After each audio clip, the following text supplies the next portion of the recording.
기도하고 시작하도록 하겠습니다. 사랑의 하나님, 참으로 감사를 드립니다. 주님의 이름으로 저희들이 함께 모였습니다. 이 시간을 붙들어 주옵시고 오늘 하루도 주님의 사랑 가운데 축복하여 주셔서 주님의 형상을 이루고 저희들의 작은 참여 가운데 주의 나라가 확장되어지는 복된 삶이 될 수 있도록 인도하여 주시옵소서. 예수님의 이름으로 감사하며 기도드립니다. 아멘. 네. 교재로는 75쪽입니다. 맞죠? 75쪽. 네. 그때 겸손에 대해서 제가 잠깐 말씀드린다고 그랬잖아요. 어떻게, 아니면 74쪽부터 해야 되나요? 74쪽 어디죠? 중간? 네. 뭐 어떤 느낌도부터 할까요? 네. 맞나요? 거기서부터 하면은? 아니면 더 위로 올라가서 그러면 어떻게?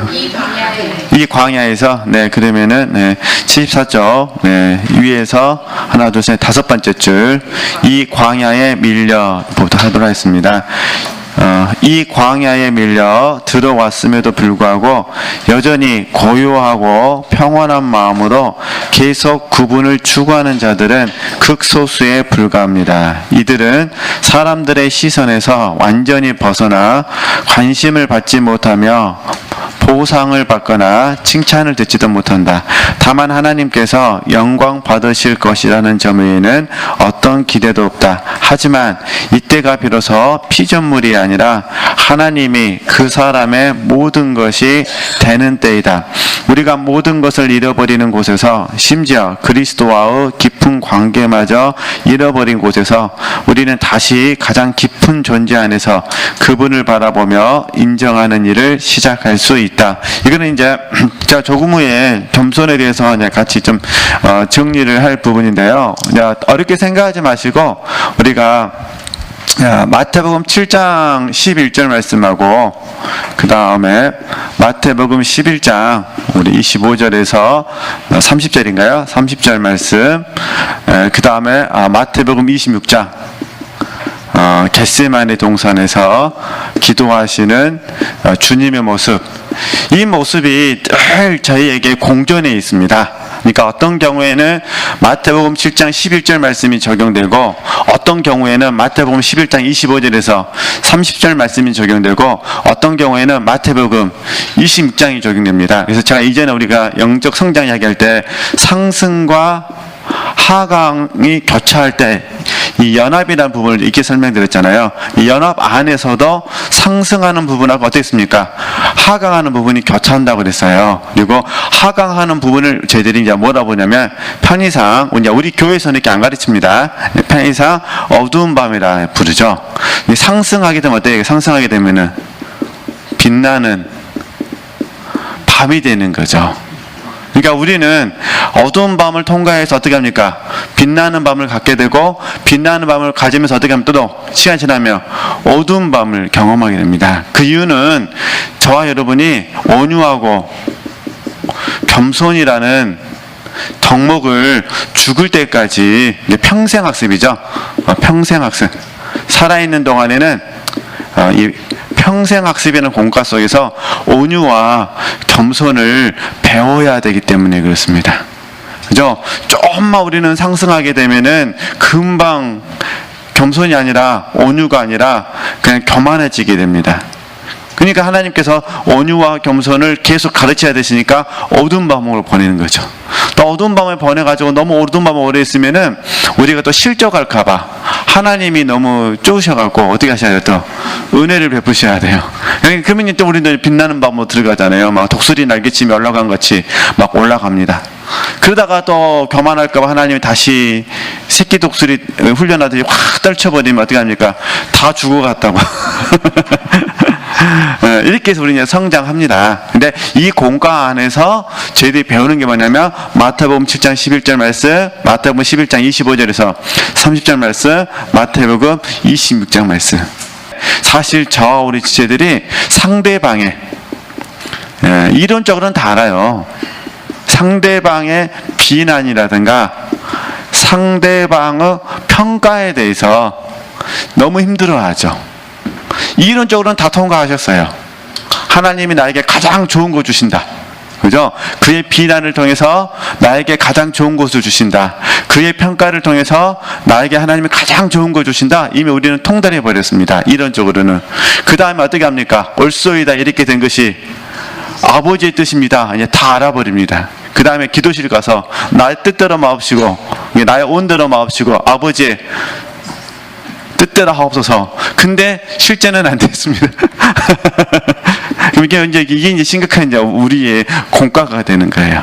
그렇죠? 이건 어떻게 이해하셔야 되냐면 실제로 우리가 상대방의 비난과 평가에 대해서 주님처럼 우리가 받아야 됩니다. 그죠? 지금 이 훈련을 하고 있어요. 저도 그렇고 우리 지체들도 그렇고. 그래서 지금 지체들이 실제성 때문에 고민하고 있는데 옆에서 누가 와갖고 왜 좋은 거 주셨는데 아멘으로 안 받냐, 올수에다 왜 이렇게 안 하냐, 왜 겟세마네 동산에 안 올라가냐 막 하면 안에서 분이 납니까? 아니면 아멘이 됩니까? 분이 나불죠? 예. 빤 쳐다보잖아요. 예. 이게 현재 지금 우리 공과예요. 자, 이 공과를 적용한다면 그럼 저는 마태복음 7장 11절 말씀처럼 하나님은 나에게 가장 좋은 것을 주셨습니다. 옳소이다 이렇게 된 것이 아버지의 뜻입니다. 나의 온대로 마옵시고 하나님의 뜻대로 하옵소서 라고 하는 부분이 뭐냐? 이게 이제 로마서 12장이에요. 로마서 12장 1절 몸으로 하나님께 드리라. 그죠? 2절 이 세대를 본받지 말라. 그죠? 이 세대로 본받으면 우리는 어떻게 될까요? 이 세대 방식으로 적용하면 이 세대 방식으로 적용하면 눈에는 눈, 이에는 이 이렇게 된 거죠. 그럼 이게 이제 내가 능력 있는 사람이면 갑질로 가게 되는 거죠.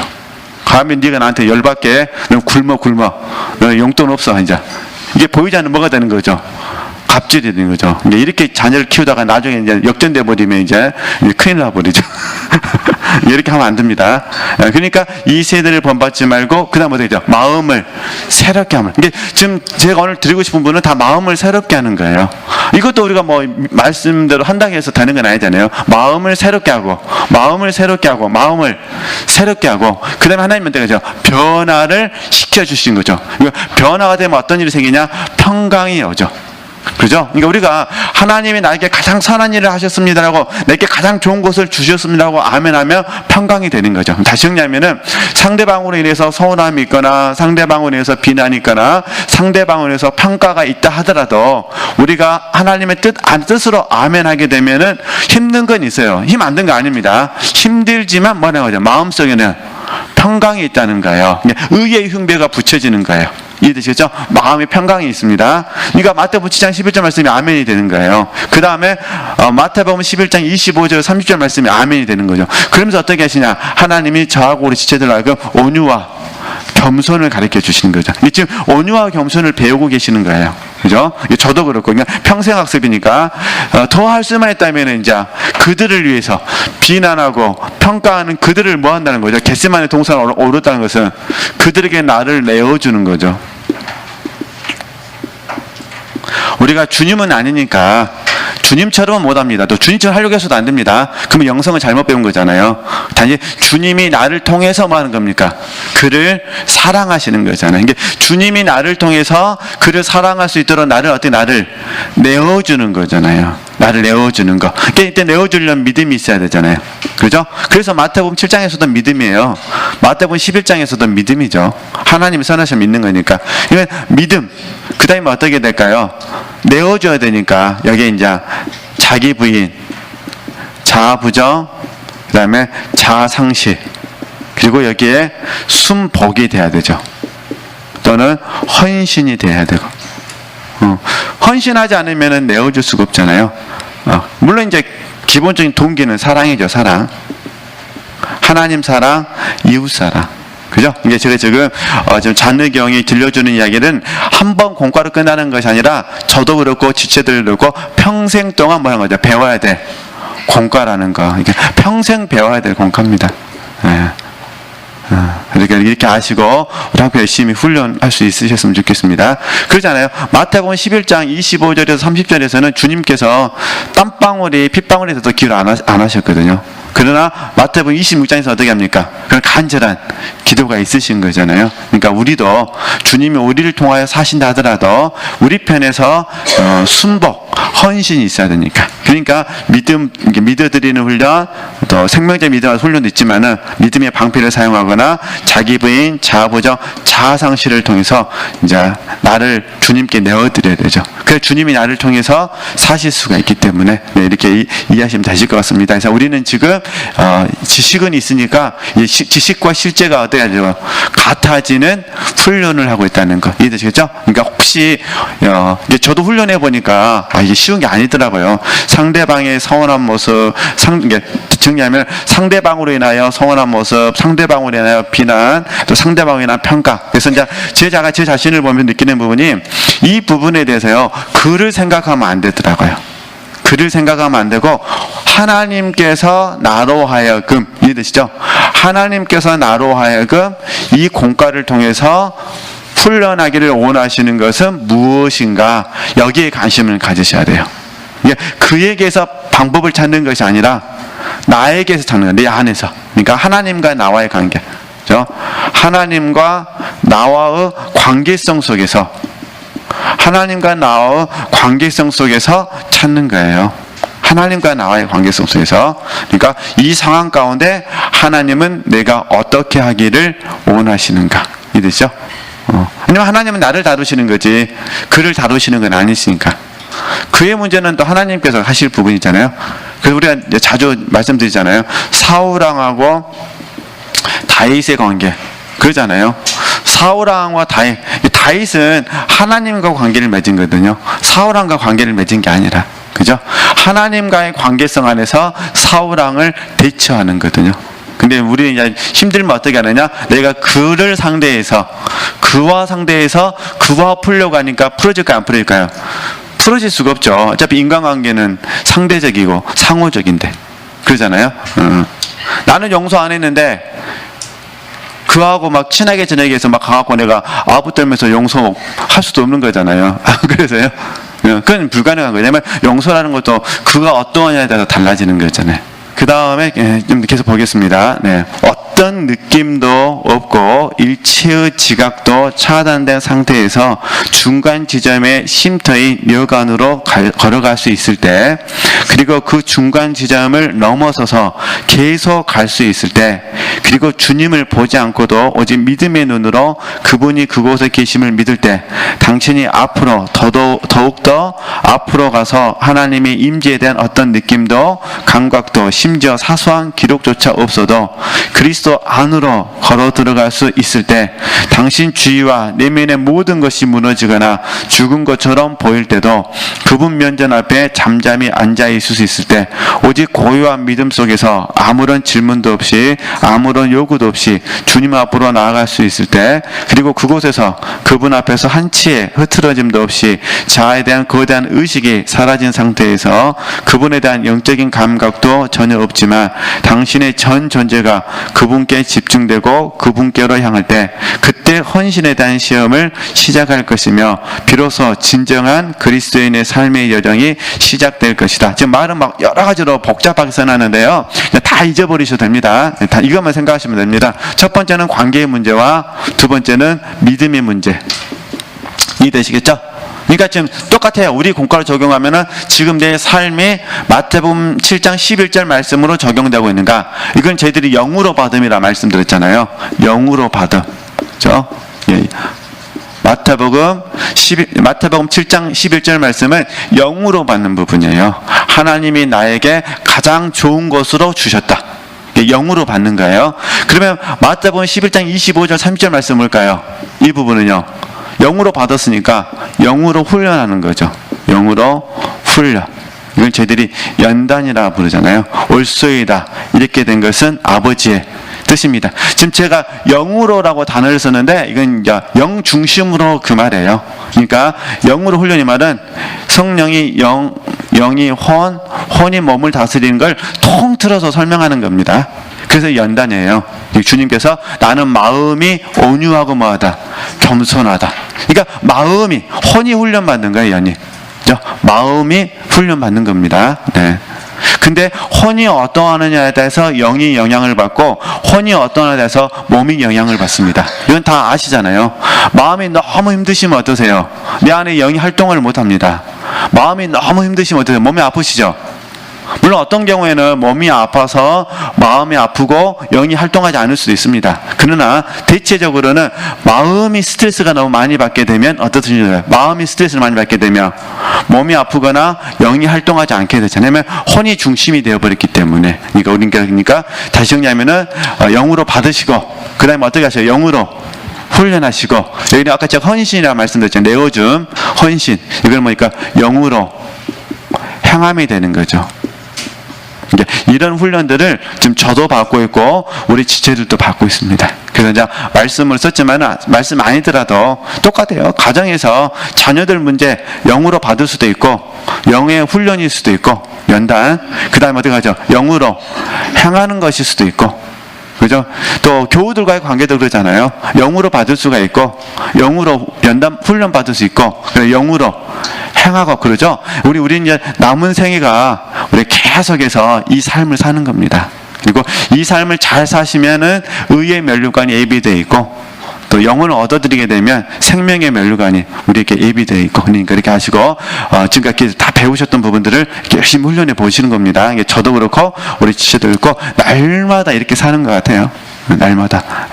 그러니까 이렇게 하시고, 그러면 이제 겸손에 대해서 유효백이 많기 때문에요. 겸손에 대해서 잠깐 제가 전부는 아니고 그냥 이렇게 시간이 있으실 때 묵상 한번 해보시라고. 혹시 다음에 제가 또 우리 지체들과 함께 강의할 기회가 2시간 정도 강의할 기회가 생긴다면 그때 더 자세하게 강의하기로 하고요.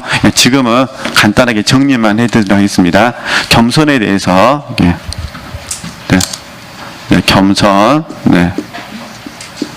저희 훈련원에서는 또 겸손 그러면은 일단은 하나님을 아는 지식, 그 다음에 어떻게 합니까? 나를 아는 지식 속에서 나를 바르게 하는 거잖아요. 나를 바르게 아는 거. 이걸 저희들은 겸손이라고 부르잖아요. 하나님을 아는 지식과 나를 아는 지식 속에서. 하나님을 아는 지식은 성령의 조명하심이니까 하나님을 아는 지식과 나를 아는 지식 속에서 나 자신을 바르게 아는 거, 인식할 때 그때 그럼 저절로 뭐가 생깁니까? 겸손이 생기잖아요. 이게 나를 아는 거예요. 쉽게 이제 사도 바울 예를 들면은 죄인 중에 뭐라는 거죠? 괴수다. 그죠? 예, 사도 바울 이야기면. 그 다음에 두 번째, 지극히 작은 자 중에서 작은 자다. 그죠? 예, 죄인 중에 괴수나 이건 에베소서 3장 8절 말씀이고 이건 아마 디모데전서 1장 15절 말씀인가요?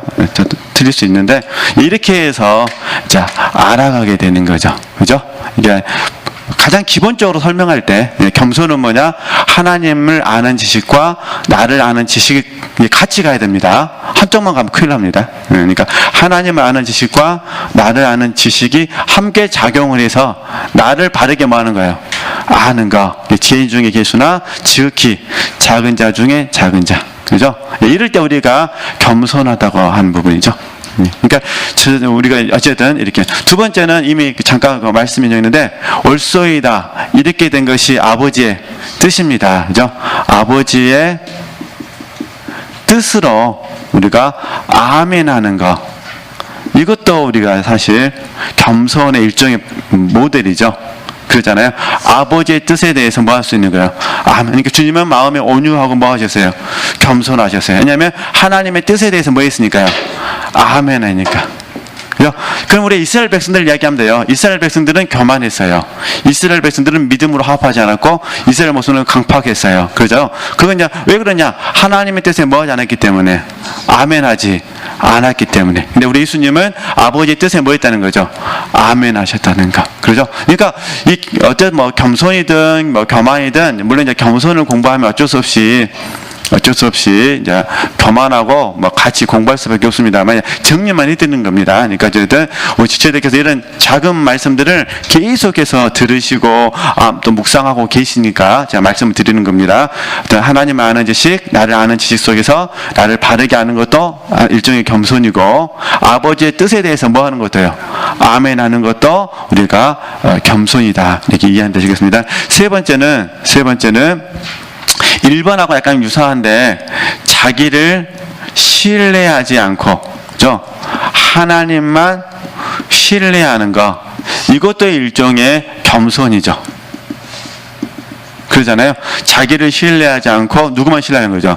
하나님만 신뢰하는 거. 이것도 일종의 겸손의 형태로 나타나죠. 왜냐하면 교만한 사람은 자기를 신뢰하잖아요. 자기성을 이루려고 하니까. 그래서 겸손하신 분들은 하나님만 뭐 하니까? 신뢰하게 되니까. 그죠? 그러니까 우리가 자기를 신뢰하지 않고 하나님만 신뢰하게 되면은 저나 우리 지체들이 이 겸손의 자리에 이제 들어가게 됩니다. 그래서 하나님께서 겸손해야 누굴 주시니까요?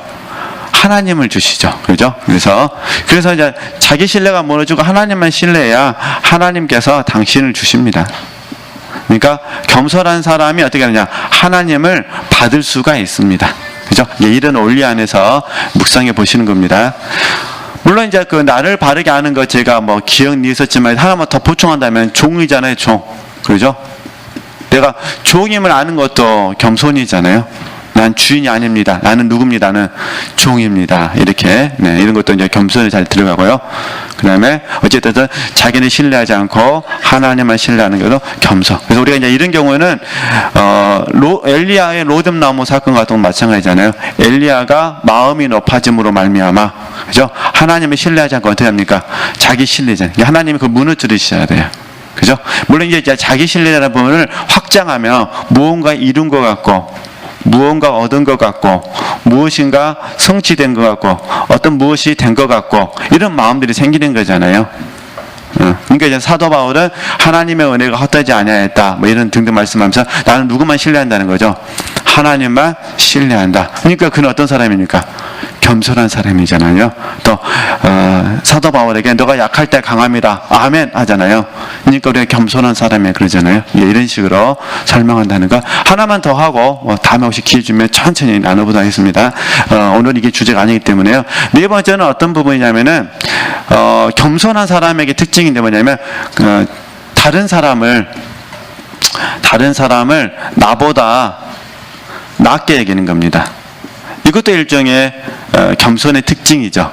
다른 사람을 나보다 낮게 여기. 그래서 사도 바울이 권하잖아요. 빌립보서 2장 말씀에서 권면하잖아요. 다른 사람을 이게 뭐죠? 각각 다른 사람을 나보다 낮게 여기라고 권면하거든요. 그러니까 이런 경우에 이제 일종의 겸손이 되죠. 보편적으로 그러잖아요. 참 저분은 겸손하셔. 이렇게 표현할 때 4번의 덕목 때문에 그러기도 하거든요. 늘 보면은 다른 사람을 먼저 칭찬하고 다른 사람의 그 장점을 보려고 하고, 그죠? 근데 우리가 마음이 완악해지거나 교만해지면요, 아무리 다른 사람을 봐도 나보다 낮게 하는 게 하나도 없습니다. 근데 낮아지고 보면 어떻습니까? 그분의 장점들이 보이게 되는 거잖아요. 어쨌든 이렇게 한번 적용해봤습니다. 하여튼 오늘 이게 주제가 아니기 때문에 다음에 제가 더 많이 준비해서 좀 이렇게 나눠보도록 하겠습니다. 이건 다 공부했던 부분이니까 금방 이해되시죠? 아마 쓰시면서 다 마음에 새겨졌을 줄 믿습니다. 네, 그 다음에 잠깐 볼까요?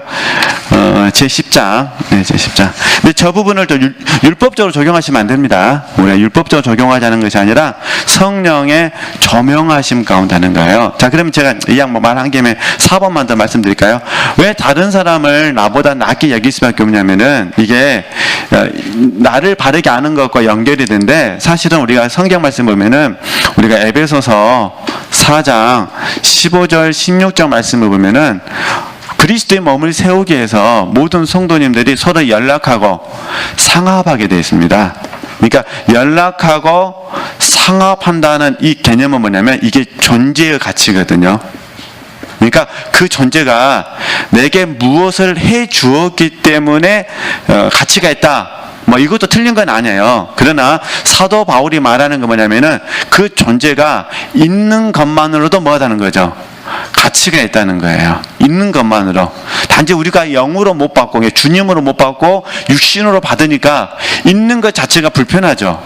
어떤 분들은 안 그러신가요? 그러잖아요. 내가 지금 마음이 별로 안 좋은데 괜히 옆에 와가지고 이루해 준다고 와 있으면은 그 있는 것 자체가 귀찮을 때가 있잖아요. 좀 나 혼자만 있고 싶은데, 그런 경우는 상대방이 이제 눈치가 없어서 그런 경우죠. 그래서 그냥 없어져야 했는데 영혼이 없어지면 어떠실까요? 그러면은 힘들어요. 사람은 절대 혼자 살 수가 없습니다. 아무리 혼자 사는 게 좋다 그래도요. 그래도 1년에 뭐 한 300일은 좋아도 65일은 함께 있는 것이 좋습니다. 그죠? 잘 맞죠? 그러니까 이게 존재의 가치. 그러니까 연락하고 받는 거죠. 상합한다. 근데 우리는 존재의 가치를 따지는 것이 아니라 그 사람이 내게 무엇을 해줬기 때문에 찾은 거예요. 그러니까 우리가 늘 우리 오치만이 책을 통해서 영적인 권위라는 걸 배워도 적용이 잘 안 되는 이유가 여기 있습니다. 이게 존재 속에서 가치를 찾아야만 영적인 그 권위라는 게, 임권위라는 게 알아지거든요. 근데 그게 아니라 내게 불편하냐 불편하지 않느냐에 따라서 그 사람의 권위를 주려고 하니까 문제가 생기는 거죠. 연락하고 상합한다는 부분도 또 이렇게 제 말을 이렇게 조심스럽게 말씀드리면 존재의 가치에서 찾아야지 그가 나에게 생명을 줬냐, 그가 나에게 생명을 빼앗아가냐 이렇게 적용하시면 안 됩니다. 네, 그러면 안 되고 단지 우리는 어떻게 하는 거죠? 연락하고 상합 이렇게 바라보면 우리가 존재의 가치라는 면에서요 다른 사람의 좋은 면들이 보일 수 있습니다. 이게 인간관계 영성에서 주님으로 보자는 훈련이잖아요. 그를 보자는 것이 아니라 그 안에 계신 누굴 보자는 거죠? 주님을 보자. 그러니까 그분 안에 주님이 계시니까 그분에게 뭐가 있는 거죠? 가치가 있고 의미가 있는 거잖아요. 그러면 이제 제10장에서 공부할 부분은요, 영적 중독하고 교만을 구별해야 된다, 그런 부분입니다. 그래서 이걸 좀 해야 되는데, 일단 다 하지는 못할 것 같지만은 좀 제가 읽어가면서 할 텐데, 먼저 이거 하기 전에 우리가 꼭 동의해 주셔야 될 게 뭐냐면은, 모든 단체에는 또 모든 프로그램에는 하나님이 아니기 때문에 반드시 순기능이 있으면은 그 다음에요 역기능이 있습니다. 순기능이 있으면 역기능. 그런데 순기능하고 역기능을 결정짓는 게 뭐냐? 그게 사람입니다. 사람. 쉽게 말해서 사람에게 문제가 있습니다. 사람에게. 근데 이 사람, 그래서 저희들이 계속해서 겸손과 온유를 공부하는 거예요. 근데 겸손과 온유하신 분들은 순기능으로 가는 거예요. 그죠? 교만하신 분들은요, 역기능으로 가거나 중독되신 분들도 어떻게 할까요? 역기능으로 가는 거예요. 그죠? 저는 그래서 제가 훈련에서도 그런 얘기도 하고 독서팀에서 그런 얘기 하지만은, 혹시 우리 지치들 마음속에서 영적인 체험이 있으시다면 이 체험은 반드시 방향성이 있어야 됩니다. 방향성. 우리 훈련원 개념으로 바꾸면은, 하나님께서 우리에게 지체들에게 어떤 영적인 체험을 주셨다면 이 방향성이 뭐냐? 이게 영적 지각입니다. 영적 지각 속에서 성령의 열매가 있는가, 그죠? 아니면 육체의 일을 하고 있는가를 보는 거예요.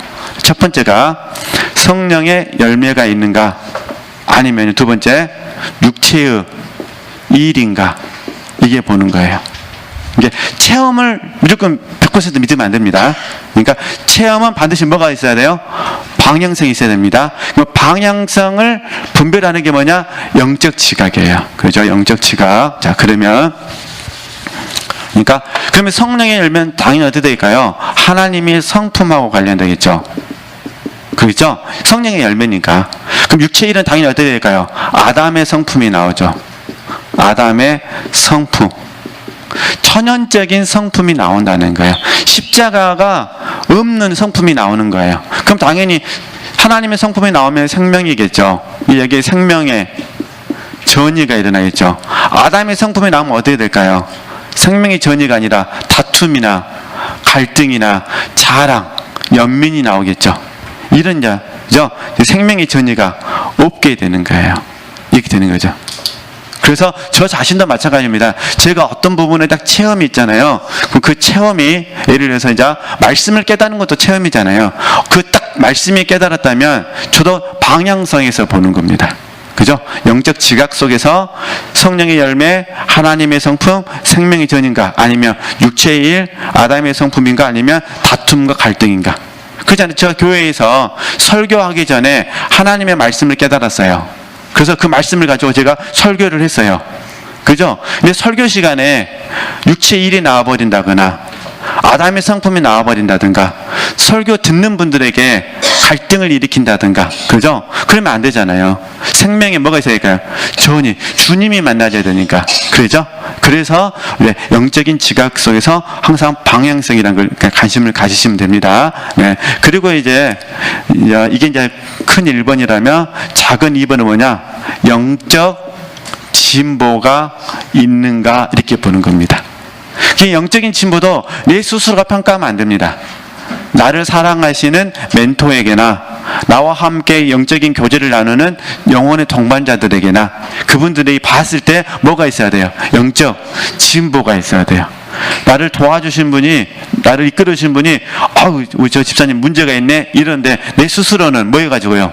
체험에 도취돼가지고 그럼 이게 되는 거예요. 역기능으로 가는 거예요. 그죠? 교만해지거나 아니 뭐 해진다는 거죠? 중독되어지는 거예요. 우리는 기도에 중독되면 안 됩니다. 그죠? 기도에 중독되면 큰일 납니다. 할 수만 있다면 우리 지체들이 앉으신 자리에도 중독되지 않으셨으면 좋겠습니다. 그죠? 왜냐면 그 자리에 앉아야만 마음이 편안해져요. 그 자리를 떠나면 어떻게 되는 거죠? 마음이 불편해져요. 네, 이런 경우는 물론 섬기시기 위해서 하는 건 괜찮습니다. 우리 내가 저 자리에 꼭 앉고 싶었는데 사랑하는 권사님을 위해서 이 복된 자리를 양보합니다. 이런 거는 할렐루야인데 그러니까 절대 기도도 중독되시면 안 되고요. 묵상도 중독되시면 안 됩니다. 그래서 방향성을 보는 거예요. 이해되시죠? 막 다 죽어가는데 묵상하시면 안 되잖아요. 다 죽어가면 뭐 하셔야 돼요? 음식 드시고 주무시고 그러셔야 됩니다. 그러니까 저는 그래서 로뎀나무 엘리야를 굉장히 제가 한쪽에서는 경계하지만요, 한쪽에서는 굉장히 제가 사모합니다. 왜냐하면 천사가 와서 엘리야의 머리를 어떻게 줍니까? 머리를 쓰다듬어 줍니다. 그리고 감사하게 먹을 것도 줍니다. 그런 천사가 어디가 있습니까? 쓰다듬어 주고 뭐 때 주고요? 먹을 것도 주고. 그리고 40주야를 걸어서 호렙산으로 가라갑니다. 그죠? 그 호렙산은 어떤 호렙산인지 아시죠? 모세가 소명을 받았던 곳입니다. 그러니까 대단한 거예요. 말 타고 간 것도 아니고 걸어서 그러잖아요. 40일을 걸었다. 우리가 하루에 10리면 몇 킬로죠? 10리면은 4km. 보통 하루에 4km 걷는다 치더라도 며칠 걸린 거예요, 지금. 4, 4, 16. 그러잖아요? 이거 얼마나 먼 길이에요. 그 길을 걸어가. 근데 결국에서 거기서 다시 이제 하나님 체험을 하잖아요. 그리고 방향성이 설정이 되잖아요. 새로운 소명을 받거든요. 그래서 지체들께서 영적 지각, 그 다음에 영적 진보. 그러니까 사실 제가 일단 이제 교만 중독 썼지만 진짜 이거 분별하기 어렵습니다. 어느 누가 내가 이 신비로운 체험을 했는데, 그러잖아요. 이 신비로운 체험이 교만인지, 중독인지, 겸손인지, 온유인지 잘 알 수 있는 사람은 몇 명 안 됩니다. 그죠? 이게 굉장히 분별하기 어려워요. 아주 분별이 어렵거든. 그래서 이걸 뭐라 부르냐? 저희들이 식별이라 부르고, 제 훈련원에서는 분별이라 부릅니다. 분별. 그래서 영성 지도자가 되기 위해서 큰 덕목 중 하나가 뭐냐면 분별할 수 있는 은사를 받아야 됩니다. 그래서 우리는 육체의 영성에서 영분별의 은사를 하나님이 주셨고, 그 다음에 직관, 양심, 영결을 통해서 하나님이 우리를 분별하게 하셨습니다. 우리는 계속해서 이 분별력을 지금 키우고 있습니다. 그죠? 그러니까 오늘 공부하는 것도 어떻게 보면은 지체들이 분별력을 얻는 하나의 방법이에요. 그죠? 순기능은 무엇인가? 아니, 그 다음에 역기능은 무엇인가? 순기능은 체험이 방향성으로 가는 것이고, 역기능은 체험이 태보로 가는 것이구나. 이런 걸 아는 거예요. 그죠? 정상적인 것과 비정상적인 것, 하나님과 관계되는 것과 하나님과 관계되지 않는 것. 특별히 인간관계에서 중독되면 큰일입니다. 인간관계에서 중독되면요, 예를 들어서 이제 편의상한데 A라는 사람에게 내가 중독이 되잖아요. 미르된 것과 다릅니다. 또 미르되셨는데 중독으로 착각하실까 봐요. 이해되죠? 미르된 거는 정말 좋은 거예요. 왜냐하면 내가 그를 본받고 싶고, 그를 따르고 싶고, 그와 같아지고 싶고, 이건 좋은 거죠. 그래서 제 말은 중독되면 큰일 납니다. 중독되면 어떻게 되냐? 내 힘으로는 아무것도 못합니다. 시간 관계상 들어가지는 못할 것 같고요. 그러니까 잠깐만 제가 말씀드렸어요. 이해되시죠? 순기능, 역기능, 교만, 중독. 특히 중독을 조심하셔야 됩니다. 그러니까 어쨌든 우리는 주님이 우리의 매료 되시는 분이지. 그래서 이렇게 표현할 수 있어요. 나는 예수님의 중독자. 할렐루야. 네, 이금 이렇게 표현할 수 있는데 나는 강 목사님의 중독자 이러시면 안 됩니다. 그 큰일 납니다. 네, 우리는 매료는 가능해도 절대 뭐 있어야 한다. 중독돼서는 안 된다는 거 그렇게 하시고 오늘 여기까지만 하도록 하겠습니다. 하나님께 영광 돌리겠습니다.